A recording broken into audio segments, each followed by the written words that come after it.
Malaquias, capítulo 3, a partir do verso 13, diz assim a palavra de Deus: As vossas palavras foram duras para mim, diz o Senhor, mas vós dizeis: em que temos falado contra ti? Vós dizeis: inútil é servir a Deus. Que nos aproveitou termos cuidado em guardar os seus preceitos e andar de luto diante do Senhor dos Exércitos. Ora, pois, nós reputamos por felizes os soberbos. Também os que cometem impiedade prosperam. Sim, eles tentam ao Senhor e escapam. Então, os que temiam ao Senhor falavam uns aos outros. O Senhor atentava e ouvia. Havia um memorial escrito diante dele para os que temem ao Senhor e para os que se lembram de seu nome. Eles serão para mim particular tesouro naquele dia, que prepararei, diz o Senhor dos Exércitos. Poupá-los-ei como um homem poupa seu filho que o serve. Então vereis outra vez a diferença entre o justo e o perverso, entre o que serve a Deus e o que não serve. Pois eis que vem o dia e arde como fornalha. Todos os soberbos e todos os que cometem perversidade serão como restolho. O dia que vem os abrasará, diz o Senhor dos Exércitos, de sorte que lhes não deixará nem raiz nem ramo. Mas, para vós outros que temeis o meu nome, nascerá o sol da justiça, trazendo salvação nas suas asas. Saireis e saltareis, como bezerros soltos da estrebaria. Pisareis os perversos, porque se farão cinzas debaixo das plantas dos vossos pés. Naquele dia que prepararei, diz o Senhor dos Exércitos. Você sabe que o livro de Malaquias é o último livro do Velho Testamento. Na verdade, ele é o último profeta cronologicamente, é a última palavra revelada naquele período, antes da vida de Cristo. E então entra-se num período de 400 anos de silêncio da parte de Deus em que não houve profetas.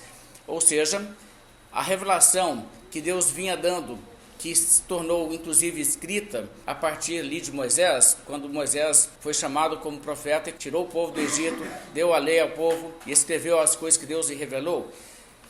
Aquele processo de compilar as escrituras e juntar os livros sagrados foi até o período de Malaquias, uns 400 anos antes de Cristo, e naquele período cessaram os profetas e houve um silêncio de Deus por um período aí de 400 anos antes que Deus levantasse novamente os profetas.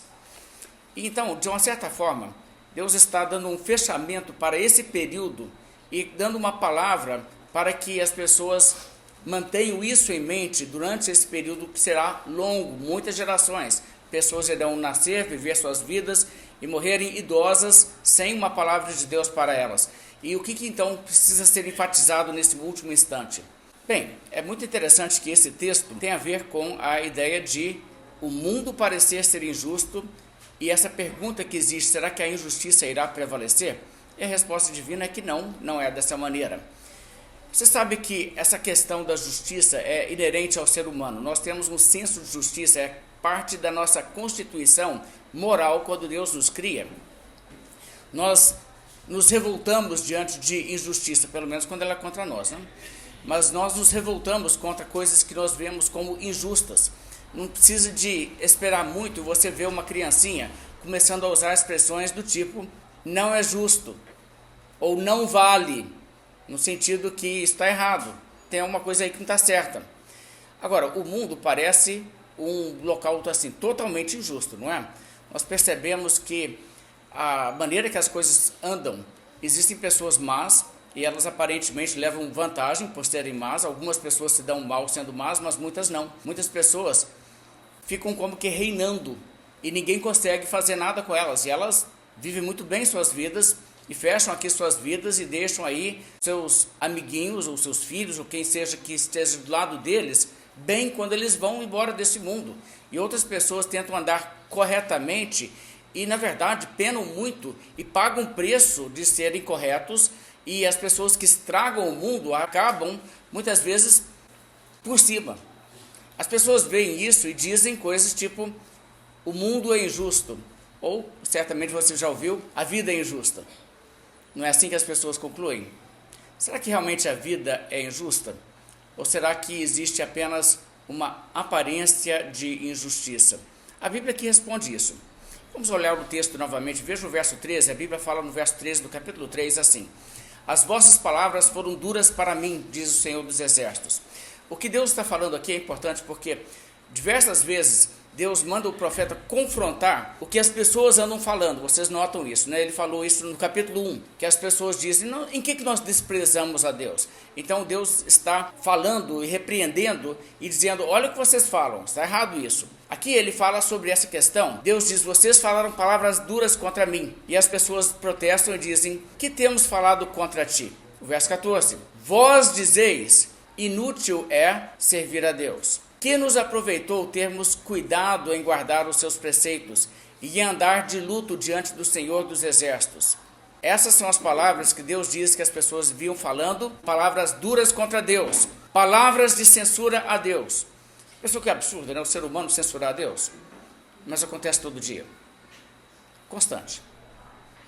O que basicamente as pessoas estão dizendo é, a vida é injusta, de modo que as pessoas que servem a Deus levam tinta. Que nos aproveitou termos cuidado em guardar os preceitos de Deus? Nós fizemos coisas erradas, então nos arrependemos, andamos de luto diante de Deus, pedimos perdão de Deus, e o que adiantou? E a conclusão, inútil é servir a Deus. Ora, na verdade, existem muitas pessoas que acreditam isso e falam coisas desse tipo, e você ouve coisas assim, é importante você estar atento ao que a Bíblia está dizendo aqui. Vamos dar alguns exemplos de crenças que pessoas têm, que são essa ideia aqui. Inútil é servir a Deus. Bem, por exemplo, o ateu. As crenças religiosas de um ateu são que Deus não existe e que, portanto, servir a Deus é definitivamente inútil, não é? Não somente ateus, mas até mesmo algumas pessoas que até acreditam na existência de Deus têm muitas vezes uma crença que é assim, mas você só tem essa vida, existe apenas essa vida, acabou essa vida, acabou tudo. Então, as pessoas às vezes falam coisas do tipo, aqui se faz, aqui se paga. Gente, você só tem que ser um pouquinho observador para saber que isso aí não explica a realidade. Se for isso aí, você pode ter certeza que a vida é injusta e o mundo é injusto sim. Não é assim não. Ou pessoas que falam coisas do tipo, no final, todo mundo vai ser salvo. Deus não manda ninguém para o inferno. Não existe isso não, Deus não faz esse tipo de coisa não. No final todo mundo vai dar as mãos, fazer uma grande roda e cantar a música da Coca-Cola, né? Gente, isso é uma banalização do mal. Isso é tratar o mal como uma coisa eternamente inconsequente. Aliás, a ideia de que o ser humano acaba, sai de existência, é tratar o ser humano como eternamente inconsequente. Porque entenda uma coisa, se nós existimos agora, mas o nosso destino é um dia sair de existência por morrermos e sermos apagados e não existirmos mais, então a essa altura já não fará mais diferença se vivemos ou não. E nada do que nós passamos fará diferença nem para nós e nem para os outros, porque os outros também eventualmente sairão de existência, talvez sobrevivam à nossa morte algum tempo e lembrem de nós e tenha algum impacto na sua experiência existencial curta de alguma coisa que nós fizemos por elas, mas elas também saem de existência eventualmente, e então o que acontece na realidade é que nada acaba sendo consequente. E fazer então uma maldade e uma injustiça, praticar uma injustiça com o ser humano, e daí? Você acha que isso importa? Não, enfim, não importa. Sai de existência, essa pessoa não vai nem lembrar se foi injustiçada ou não, e daí? Entendeu? A realidade é que essa perspectiva que pessoas vivem nela, isso sim torna tudo uma coisa eternamente inconsequente e torna a realidade do mal uma coisa totalmente banal. Que diferença faz? E o apóstolo Paulo chamou atenção para isso quando ele mostrou aos coríntios, ele disse, essa ideia de vocês que não existe vida após a morte, que não haverá uma ressurreição e um juízo final e uma eternidade para seres humanos, se for assim, então, comamos e bebamos porque amanhã morreremos. Paulo diz, por que então eu enfrentei feras lá na arena? Se não existe vida após a morte, se não existe ressurreição, então assim, eu fui tolo em fazer isso, em me arriscar, me expor a coisas, e ele ainda diz, dia após dia eu morro. Paulo se sujeitava a realidades que para ele eram custosas, a experiência de vida dele era dura, por ser um pregador do evangelho, por se empenhar para ganhar pessoas para Cristo, aquilo custava-lhe. E ele diz, então para que eu vou fazer isso? Se não existe nada além dessa vida, então realmente comamos e bebamos porque amanhã morreremos é a melhor filosofia. E a pessoa que está aqui, lutando contra a maré dessa maldade toda no mundo, lutando contra a correnteza, é o bobão. É o mais infeliz de todos os homens. Agora, se não existe realmente injustiça, como que as pessoas concluem isso? Por que as pessoas olham e falam o que foi falado aqui? É inútil servir a Deus, que nos aproveitou termos cuidado em guardar os seus preceitos. A realidade é que as pessoas não veem Deus fazendo justiça, não é? As pessoas olham, veem o mundo correndo do mundo que ele está e percebem que a coisa não está sendo patrulhada de uma maneira que, se você sai da linha, alguém chega junto e toma providência e te castiga. Você faz o certo, você é recompensado. Você não vê isso acontecendo. E como você não vê isso acontecendo, você começa a pensar assim, poxa, a coisa não está andando muito bem. Então, assim, parece que a injustiça vence mesmo. Então, o que as pessoas, na verdade, estão querendo, quando falam dessa maneira, é que se existe um Deus e está vendo tudo isso aqui, por que ele não age? Ele teria que agir, não teria? Ele tem que agir e tem que fazer justiça. Mas eles querem que Deus faça justiça imediata. Agora, a realidade, no entanto, é que se Deus fizesse justiça imediata toda vez que alguém pecasse, a história do mundo não andaria, né? Não chegaria a lugar nenhum. Você consegue lembrar alguns momentos na história da Bíblia onde Deus fez justiça com algumas pessoas? Pense, por exemplo, o dilúvio. Ou pense, por exemplo, a maldade de Sodoma e Gomorra. Se Deus sempre fizesse justiça, tipo assim, saiu da linha um pouquinho, vamos corrigir, não vamos deixar que a maldade comece a criar vítimas e sofrimento e repercussões que vão lá na frente e atinjam pessoas, porque nós não queremos que ninguém sofra as consequências da maldade. Vamos dar um basta já? Então, assim, não haveria humanidade no planeta. Deus já tinha acabado com esse negócio há muito tempo e você não estaria aqui, nem eu. Então, quer dizer, existe algum plano divino, até na realidade, de deixar a história correr assim, para que a intervenção de Deus, onde trará a justiça, tem que ser adiada, jogada para frente, para que dê tempo até mesmo das pessoas virem à existência e viverem suas vidas aqui. Mas existe outra coisa também que é muito importante entender. A punição imediata e instantânea de todo pecado, como as pessoas acham que teria que acontecer, na verdade, não seria bom para seres humanos pecadores. Eu preciso que você pense um pouco sobre isso comigo. Nós vivemos num mundo onde nós temos não impunidade, mas nós temos impressão de impunidade. A verdade é que não existe nenhuma impunidade. Não existe. No planeta de Deus, no universo de Deus, não existe. O que Deus faz é que Deus coloca uma risca no tempo da vida de cada ser humano, onde ele diz, nessa data, nessa ocasião, você vai partir daqui para o além. E no além, fora da vista de todo mundo aqui, onde aqui ninguém vai poder ver, nós vamos lidar com você. E nós vamos lidar com cada um. Desta maneira, as pessoas estão aqui e não veem como Deus trata essas coisas. A Bíblia diz que está determinado ao homem morrer uma só vez, depois disso o juízo. E é assim que Deus faz as coisas, porque assim as pessoas, não vendo a justiça sendo executada, nesse contexto é que o ser humano é realmente tentado. E a tentação é interessante para aquele que tem um coração maligno. Fala a verdade.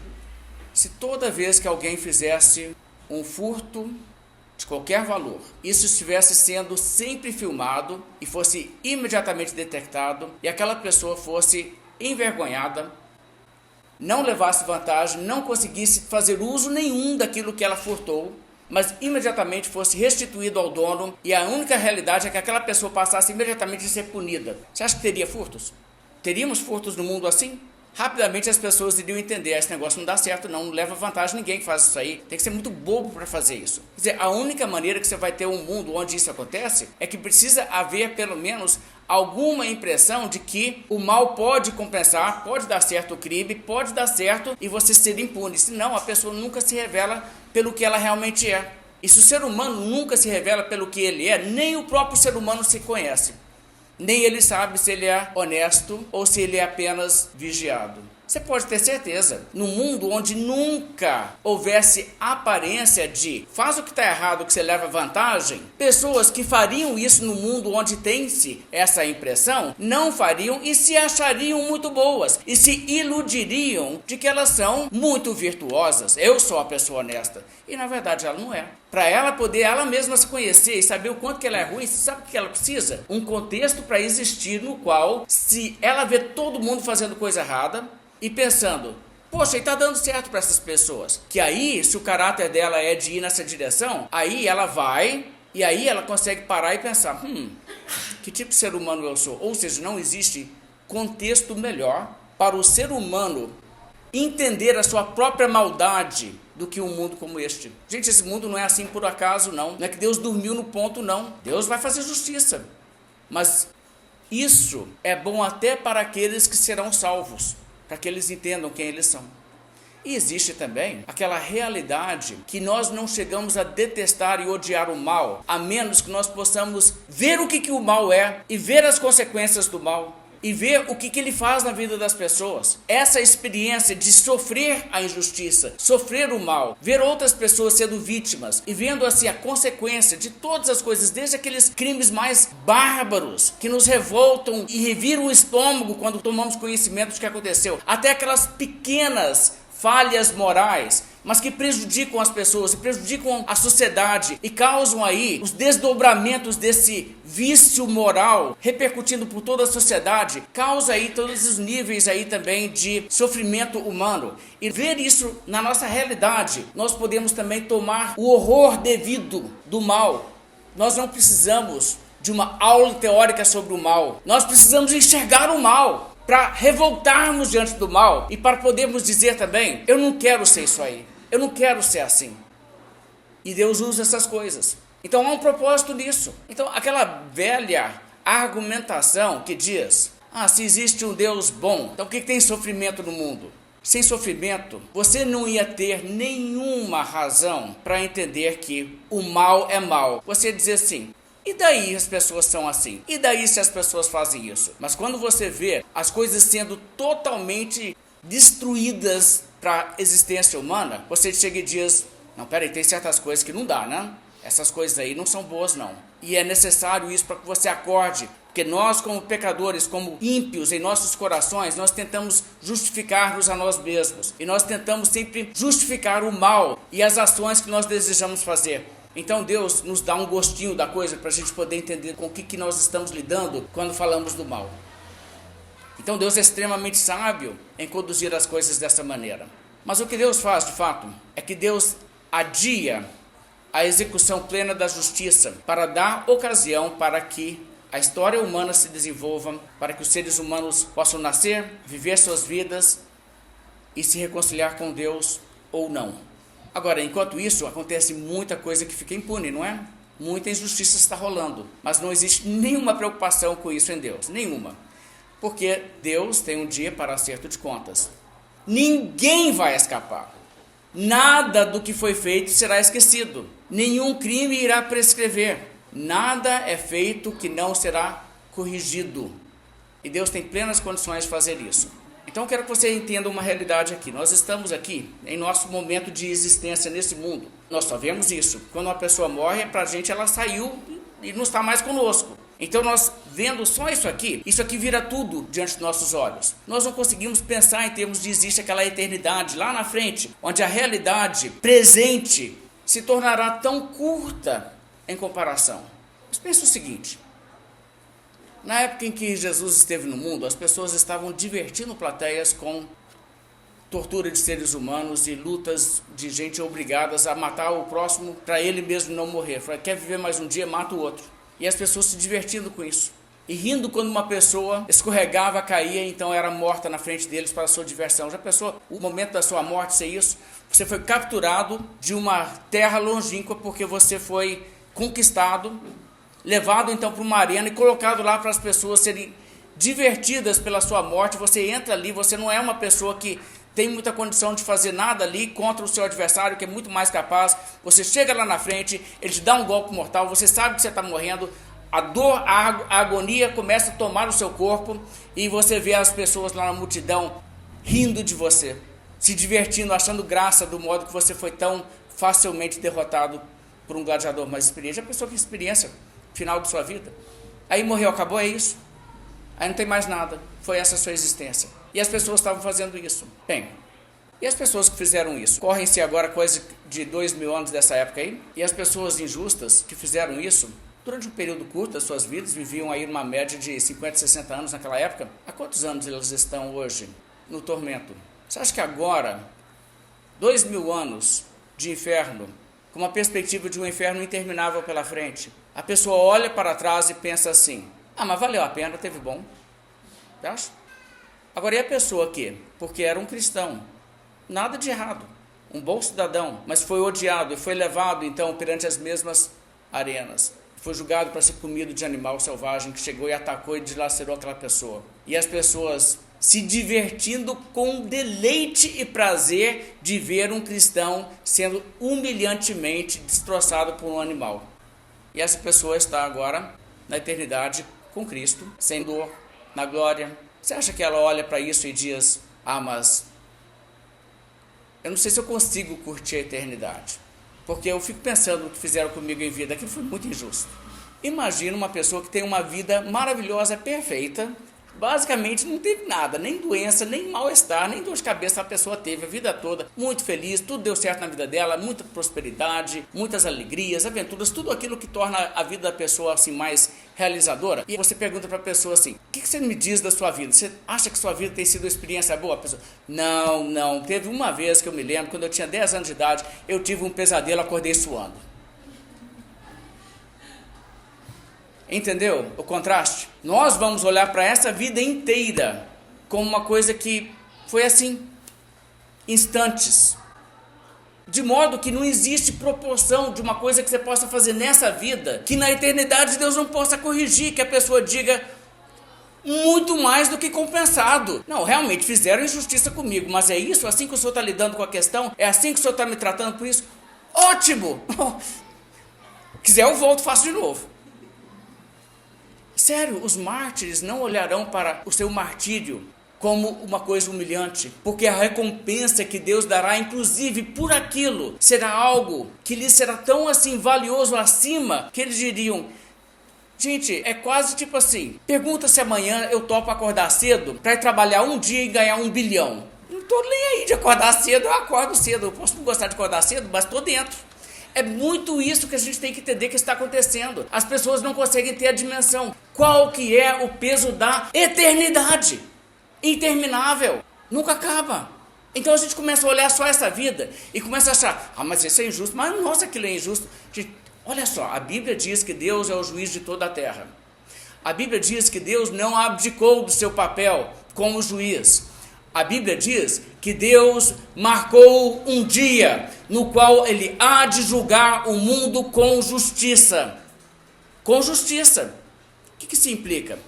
Olha, se Deus criasse seres morais em um universo com implicações morais, o mal passasse a ser praticado ali debaixo do nariz de Deus, e Deus deixasse isso acontecer sem interferir e sem trazer justiça, de fato Deus seria um Deus omisso, Ele seria responsável por essa situação, e se Ele não se posicionasse e não corrigisse, Ele seria um Deus mau e injusto.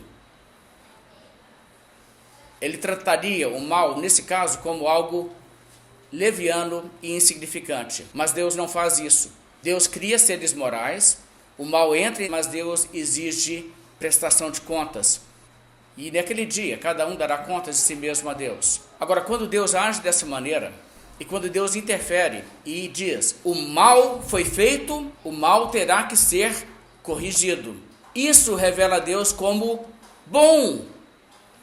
A qualidade de Deus, que faz com que Ele traga juízo contra a maldade, é uma virtude em Deus, é uma coisa louvável em Deus, é uma coisa que enobrece o seu caráter. As pessoas tantas vezes retratam isso como se fosse um defeito. As pessoas falam assim, com uma tolice assim, incrível, eu não creio num Deus punidor. Fala então de uma vez que você acredita num Deus mau, porque um Deus que cria o universo, deixa o mal acontecer e não pune, é um Deus mau, um Deus cúmplice, daqueles assim que diz, é minha obrigação como juiz lidar com isso aqui, mas eu gosto do cara, então faço vista grossa, deixo pra lá, eu vou tratar isso aí como nada demais, vamos colocar um pano quente em cima disso, é meu coleguinha. Gente, isso aí é um Deus corrupto. É óbvio que Deus não é dessa maneira, Deus não é um ser mau, Deus é justo. Mas enquanto isso, estamos aqui olhando, vendo o mundo com essa aparência de injustiça, e é aí que entra Inclusive, essa tentação diabólica, o diabo chega e sussurra no ouvido das pessoas e ele diz, aí ó, tá vendo como que são as coisas? É inútil servir a Deus. Que adiantou? Você faz as coisas certinho, segue as normas de Deus, não puxa o tapete do outro, olha lá quem levou a promoção. Você seguiu as regras, olha lá o que fizeram com você. A calúnia que eles usaram, você não calunia os outros, olha lá, caluniaram você. Olha lá como que você faz as coisas todas bonitinhas, serve a Deus, e as pessoas chegam lá, destrói tudo que você construiu, roubam suas coisas, e cadê a proteção de Deus? Está vendo? Essa é a maneira em que o diabo tenta as pessoas a desacreditarem na justiça de Deus. E se sai de nossa boca esse tipo de palavra, realmente, é muito injusto, no sentido que será sempre injusto, estamos então perdendo a fé. Veja então o verso 16. Então, os que temiam ao Senhor falavam uns aos outros, o Senhor atentava e ouvia. Havia um memorial escrito diante dele, diante de Deus, para os que temem ao Senhor e para os que se lembram do seu nome. Esse verso 16 é super interessante, porque diante dessa situação, as pessoas vendo tanta injustiça, as pessoas dizendo, é inútil servir a Deus. Eu acho que não faz sentido acreditar que tem um Deus olhando tudo isso aqui, deixando isso acontecer e tal. Ok, mas algumas pessoas que temiam o Senhor, conversavam uns com os outros. Aqui não diz exatamente o que eles estão falando, mas você sabe o que eles estão falando. Eles estão dizendo um ao outro, não caia nessa não, não embarque nisso aí não. Reconheça que isso aí não é assim. Existe um Deus que é justo e vamos continuar obedecendo a Deus, vamos fazer a coisa certa e confia no Senhor, teme a Deus, afasta-se do mal, entrega a Deus o seu caminho, entregue-se nas mãos dele. E quando pessoas tomaram essa postura, o Senhor atentava e ouvia. Quer dizer, Deus toma nota. E a Bíblia diz, havia um memorial escrito diante de Deus para os que temem ao Senhor.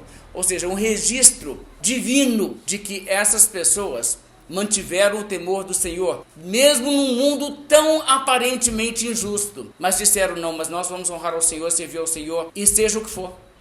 Mas eu confio no Senhor, e eu confio na justiça de Deus.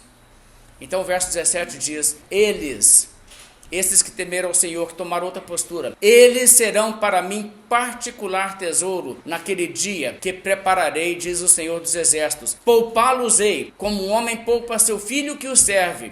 Então vereis outra vez a diferença entre o justo e o perverso, entre o que serve a Deus e o que não serve. Gente, isso aqui é muito interessante. Vocês notaram aqui o tempo futuro? Ele diz, serão para mim.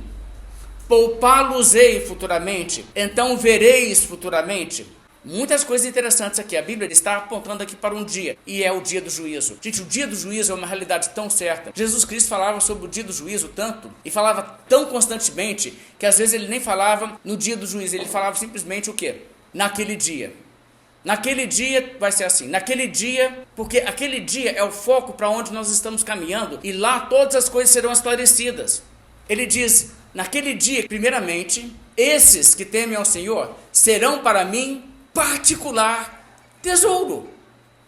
Agora, isso aqui, de todas as coisas que você pode ler na Bíblia, é aquela coisa assim, de nível mais incrível e mais desafiador até para nós entendermos. Deus é todo autossuficiente, Ele não criou porque estava solitário ou tinha alguma carência, alguma necessidade, Ele assim estava muito bem sem a gente. Deus cria para a sua glória. A sua glória significa que, enfim, Deus será visto como maravilhoso, Ele será admirado ao máximo por causa da maneira em que Ele conduz todas as coisas. E a realidade é que no meio de tudo isso, o que Deus faz é que Deus conduz a história da humanidade para um desfecho onde lá no final haverá um povo salvo, um povo redimido. E a Bíblia nos diz que isso é o que Deus buscava desde a eternidade, quando Deus criou o mundo. Um povo redimido, um povo salvo. Agora, essas pessoas, a Bíblia aqui diz que essas pessoas são para Deus um particular tesouro. Isso significa que Deus tem um certo deleite no seu povo. Eu acho muito interessante como existe essa perversão dessa doutrina bíblica em muitas igrejas que se tornam assim bem antropocêntricas, né? Tudo gira em torno do ser humano e você é o ponto fraco de Deus, e essas idiotices aí que você talvez já tenha ouvido. A questão não é essa não, Deus não vive em função da gente não, mas a realidade é que Deus tem um prazer muito grande em tomar certas criaturas que ele trouxe à existência e levá-las à condição de suprema bênção. E então, quando Deus olha para esses que ele fez isso deles, ele tem neles o seu prazer. A Bíblia fala isso, que ele tem nesses que ele salva o seu prazer. A Bíblia diz, são como carvalhos de justiça plantados pelo Senhor para a sua glória. E essa realidade então é que no dia do juízo final se verá e entenderá isso, que existe algo que Deus criou, que de tudo que ele criou, ele tem como o seu tesouro. É por isso que eu criei o mundo, eu queria isso aqui. A Bíblia diz, somos criados em Cristo Jesus para boas obras. Lembra disso? Somos feitura dele. Muito interessante aquela palavra feitura dele. Se você olhar o que aquela palavra significa na língua original, é uma palavra que significa como se fosse a obra-prima de alguém, de um artista. Deus criou o universo, fez muita coisa espetacular. Você pergunta para Deus lá na eternidade, da criação toda, o que é a obra-prima? Ele vai dizer assim, vem cá, deixa eu te mostrar. Eu tenho um filho. Esse meu filho se tornou um ser humano perfeito. O mais admirável ser que pode existir. Agora deixa eu te mostrar aqui o que eu fiz. Eu criei essas criaturas. E eu tomei cada uma dessas aqui e fiz elas se conformarem à imagem do meu filho. Olha que coisa bonita. Dizem que a mais elevada forma de elogio que você pode dar é quando você imita, não é? E não existe nada que seja melhor para se fazer para enaltecer a Deus do que tomar criaturas e torná-las conformes à imagem de Cristo.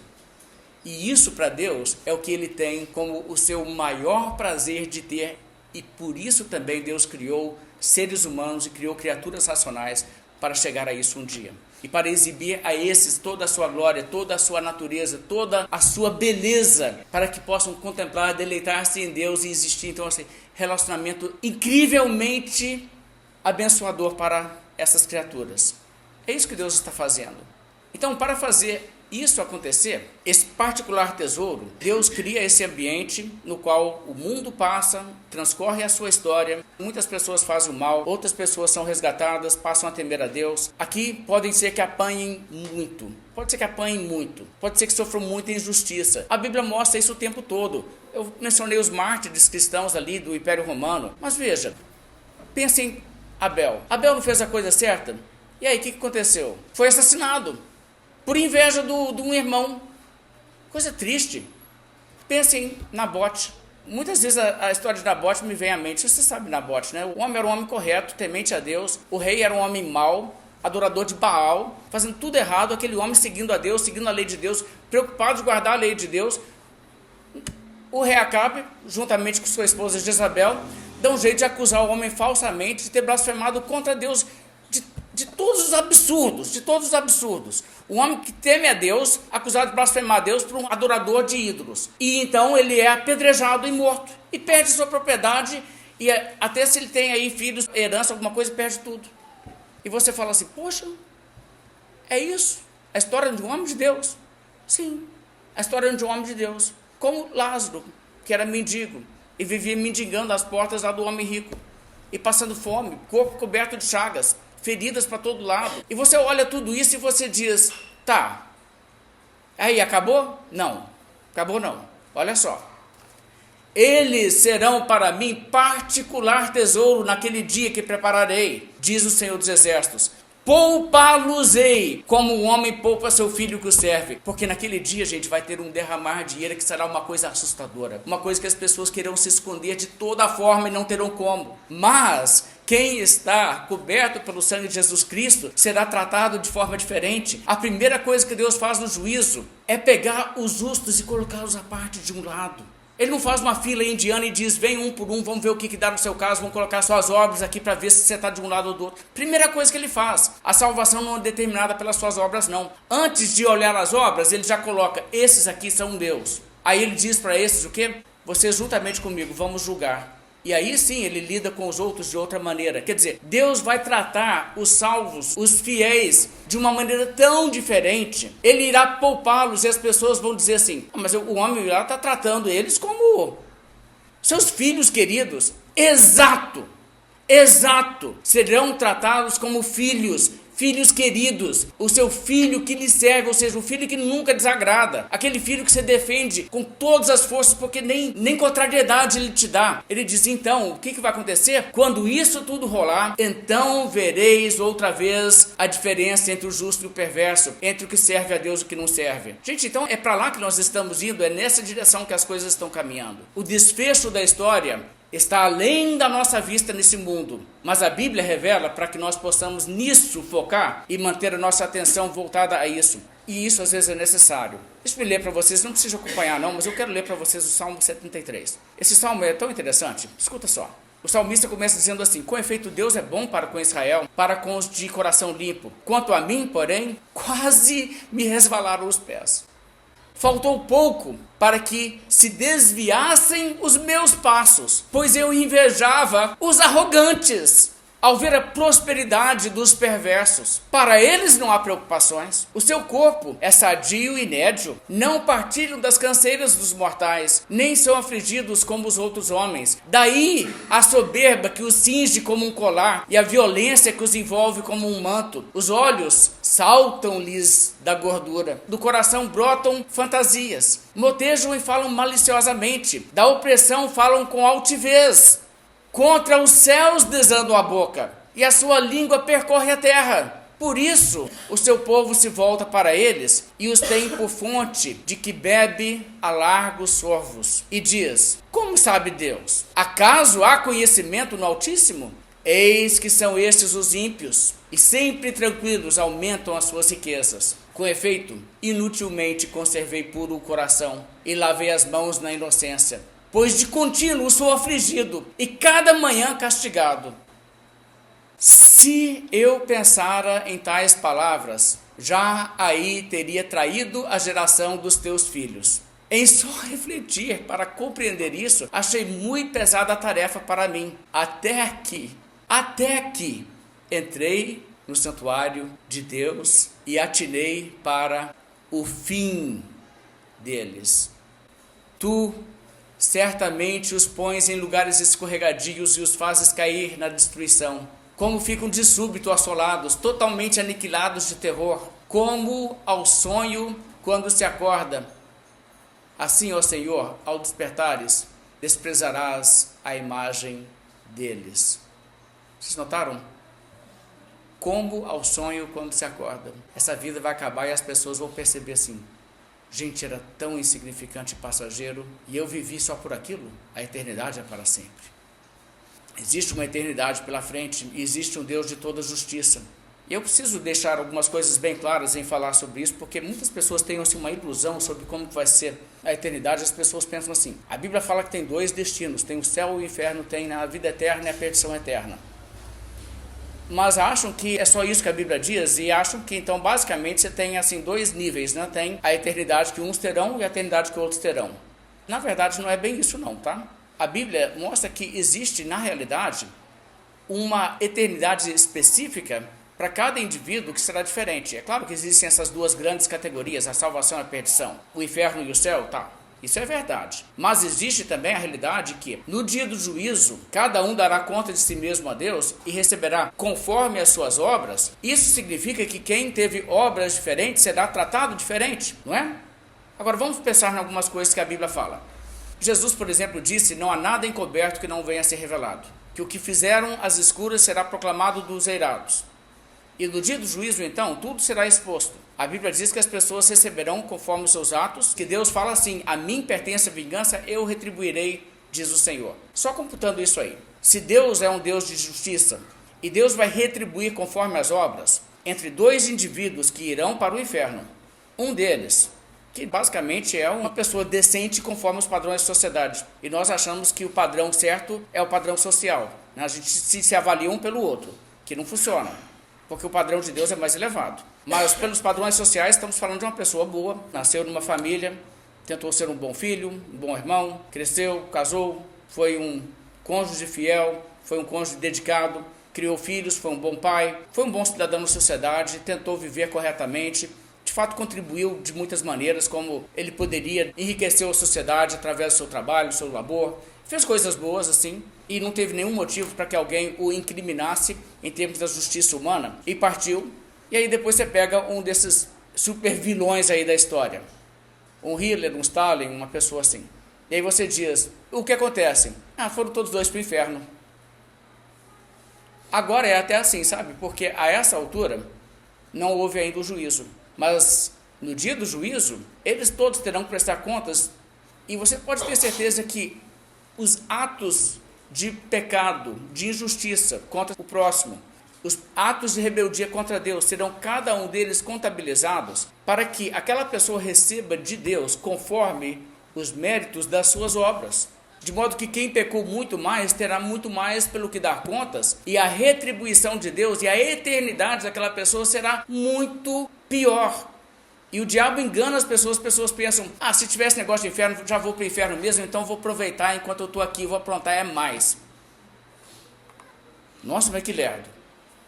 A pessoa não está entendendo que ele está acumulando para si mesmo ira para o dia da ira e a retribuição do justo juízo de Deus, que retribuirá a cada um conforme as suas obras. É isso que a Escritura diz. A Bíblia não diz vai ser igual à eternidade para todos os perdidos e nem para os salvos. Existem também recompensas e galardões para os salvos. De modo que, se você tenta pensar que tudo nivela em salvação ou perdição e não entende isso, você está perdendo muito do que a Bíblia diz sobre o dia do juízo. Vamos pensar algumas coisas. A Bíblia diz, por exemplo, Jesus falou assim, que aqueles fariseus que eram hipócritas estavam lá tomando casas de viúvas, deixando a mulher na rua sem propriedade, e para justificar faziam longas orações, e por isso ele diz receberiam o quê? Juízo muito mais severo.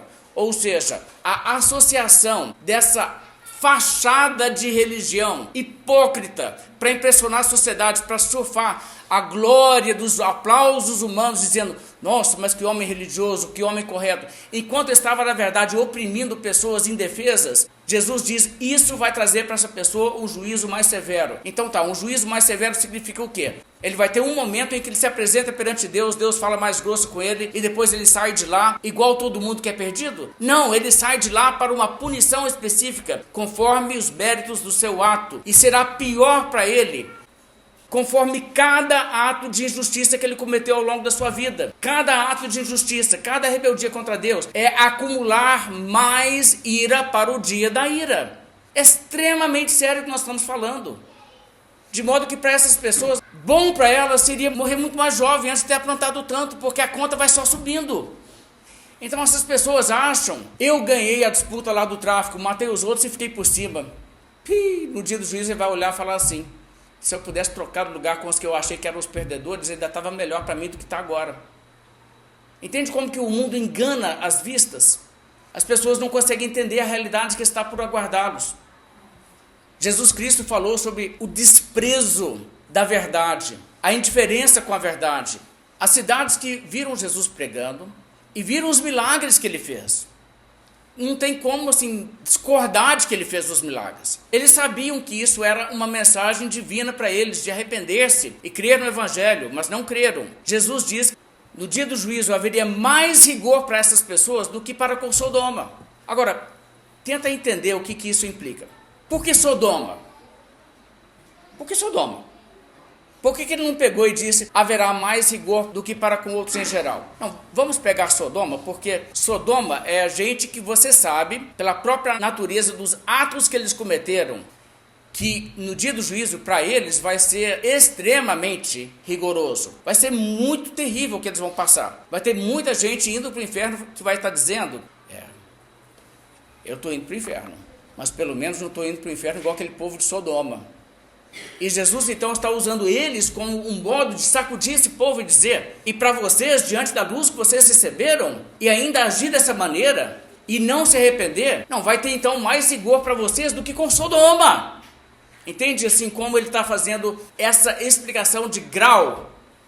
Jesus falou sobre essa questão, ele disse, olha, a pessoa, isso é uma parábola, ele representa com açoites, ele diz, a pessoa que não fez a vontade do seu Senhor, mas não sabia qual era a vontade do seu Senhor, será punido com poucos açoites. Mas aquele que sabia a vontade do seu Senhor e não se aprontou e fez coisas dignas de punição, será punido com muitos açoites. Ou seja, o que Jesus está dizendo é exatamente essa ideia de quanto mais pecado se comete, multiplicado por quanta luz você teve. Porque mais luz traz mais responsabilidade e maior cobrança. Paulo expressou dessa maneira: os que pecaram sem lei perecerão. A pessoa fez maldade, fez coisa errada, ela não teve acesso à Bíblia. A lei aqui é a lei de Moisés, a lei que traz os mandamentos de Deus, que nos ajuda a entender o que é o certo e errado pela revelação divina. Mas fez coisa errada, sem lei ela vai perecer. É o caso de Sodoma. Sodoma não teve lei, mas sem lei pereceram. Eles, nesse caso, são julgados como? Eles têm uma lei da natureza que Deus botou em nossas mentes. Eles sabiam, eles tinham condição de saber que certas coisas, como por exemplo, práticas homossexuais, eles sabiam que aquilo é contrário à natureza, aquilo era errado. Não precisava de ninguém falar com eles, a Bíblia diz não. Tá? Então as pessoas que pecaram sem lei perecerão, porque eles servem de lei para si mesmos. Agora, as pessoas que com lei pecaram, mediante a lei serão julgados. Aí é que entra essa questão de mais rigor, porque a quem muito é dado, mais será cobrado. Então está vindo um dia do juízo, um dia em que Deus irá lidar com as pessoas, e aí você verá muito claramente que não haverá uma pedra que não será revirada para ver o que aconteceu nesse dia, nessa hora aqui. Vamos tratar isso agora com justiça. E gente, isso é uma mensagem assim, que se você não está em Cristo, refugiado em Cristo, debaixo do sangue de Jesus, tendo Jesus como seu salvador e advogado, você deveria estar apavorado, porque essa é uma realidade inescapável, e existe um senso de justiça que Deus colocou na sua consciência, que grita para você que tem que ser verdade, que justiça tem que acontecer, não pode simplesmente a injustiça vencer, não pode, e não ignore essa voz. Haverá justiça. Deus marcou um dia em que Ele há de julgar o mundo com justiça. Esteja do lado certo. Faça as pazes com Jesus, porque naquele dia você quer ser tratado como filho e não como um estranho, para quem Ele diz: aparte de mim, você faz coisas erradas e eu não te conheço. É isso que vai acontecer, gente. O dia do juízo vai chegar e não será um dia tranquilo. Para o ímpio que não teve arrependimento, que não creu em Jesus e não abraçou a verdade, será um dia de extrema tristeza e agonia. Olha o que a Bíblia diz aqui em Malaquias capítulo 4, verso 1. Pois eis que vem o dia e arde como fornalha todos os soberbos e todos os que cometem perversidade serão como restolho. O dia que vem os abrasará, vai incendiar esse pessoal, ou seja, eles vão para o lago de fogo. De sorte que não lhes deixará nem raiz nem ramo, ou seja, não vai ficar nenhum vestígio deles para trás, na nova criação que Deus fizer. Porque haverá novos céus e nova terra, nos quais haverá justiça. E os perversos, você procurará por eles, você diz: não estou achando, eles não estão aqui. Sim, exatamente, Deus vai removê-los. Você sabe, é tão interessante que as pessoas sonham com isso, né? As pessoas falam assim: mas eu queria tanto assim, Deus podia pegar e fazer assim, ou alguém podia pegar e fazer as coisas separadas, tipo assim, vamos fazer assim, bota os bandidos tudo morando num lugar e quem é honesto no outro. Ou às vezes, né, tipo assim, bota os esquerdistas tudo num lugar. Bem, mas olha, a verdade é que de certa maneira, você sabe que é exatamente isso que Deus está fazendo? Mas nós temos agora, naquela fase de revelação de qual lado é o lado certo para você. Porque um dia haverá um mundo perfeito, um mundo maravilhoso, um mundo encantador, muito melhor do que esse. Vocês não acham que Deus assim esgotou a sua capacidade criativa, não, sabe? Deus ainda tem coisas melhores por vir, a Bíblia garante. Agora, quando esse mundo acontecer, os perversos, você não encontrará nada deles. Nem, como diz o texto aqui, simbolicamente falando, nem raiz nem ramo. Sabe quando você corta a árvore, mas fica lá a raiz debaixo da terra? Não, nem a raiz não vai ter não. Ou quando você corta a árvore, tira a árvore daqui, arranca pela raiz, aí você está andando lá. O que é isso aqui? Ah, um gravetinho daquela árvore que estava aqui. Não, vai ter nada, vai ter nada deles. E não vai ter nada do impacto também na maldade dessas pessoas. Nossa, glória a Deus, gente. Deixa eu me ler para vocês um outro salmo, apenas ouça também. Bem-aventurado o homem que não anda no conselho dos ímpios, não se detém no caminho dos pecadores, e nem se assenta na roda dos escarnecedores. Antes, o seu prazer está na lei do Senhor, na sua lei medita de dia e de noite. Ele É como árvore plantada junto à corrente de águas, que no devido tempo dá o seu fruto. No devido tempo. Cuja folhagem não murcha. Tudo quanto ele faz será bem sucedido. Os ímpios não são assim. São, porém, como a palha que o vento dispersa. Por isso, os perversos não prevalecerão no juízo, nem os pecadores na congregação dos justos. Pois o Senhor conhece o caminho dos justos, mas o caminho dos ímpios perecerá. Gente, essa é a mensagem da palavra de Deus. Veja aqui em Malaquias 4, verso 2. Mas para vós outros que temeis o meu nome, Deus diz, para vós outros que temeis o meu nome, nascerá o sol da justiça, trazendo salvação nas suas asas. Saireis e saltareis como bezerros soltos da estrebaria. Pisareis os perversos, porque se farão cinza debaixo das plantas dos vossos pés, naquele dia que prepararei, diz o Senhor dos Exércitos. Isso aqui é maravilhoso. A Bíblia diz que Deus vai fazer, Ele vai trazer a justiça nascer sobre a nossa existência como o sol quando nasce e brilha e traz toda a sua luz inundando, né? O sol faz uma luz tão forte, não é? Você não consegue nem fechar direito a cortina e impedir. Luz do poste lá fora à noite, fica escurinho dentro do seu quarto, né, com a cortina fechada, mas nasce o sol, a não ser que você tiver uma dessas coisas que fecha, veda tudo, né, tipo um blackout mesmo, mas você sabe que está de dia e o sol entra em todo lugar, em todo canto. E nascerá o sol da justiça trazendo salvação nas suas asas. E essa ilustração, a Bíblia, assim, para falar dessas coisas, sempre emprega de simbolismo, porque não tem como fazer de outra maneira, mas olha só que simbolismo legal. Você já viu aqueles bezerrinhos, aquelas bem pequenininhos, os jovens, né, que estão felizes demais de estarem vivos e saem pulando, e eles dão aqueles pulinhos assim, né, que eles vão andando assim, pulam com as pernas de trás assim, puf, puf. E você vê assim, esse aí está alegre, ele está dando coisa no ar. Deus diz, vocês vão ficar assim. Vocês vão ter uma alegria na existência que vocês vão ter. Vocês vão ter uma felicidade no que eu vou criar, no mundo perfeito que eu vou criar, que não vai ser uma coisa assim que vocês vão conter. Vocês vão precisar de dar os pulos também. É uma imagem, é claro, mas é muito poderoso para você entender a ideia. Deus é um Deus justo. Deus fará justiça. Não perca isso de vista. Vamos fazer uma oração?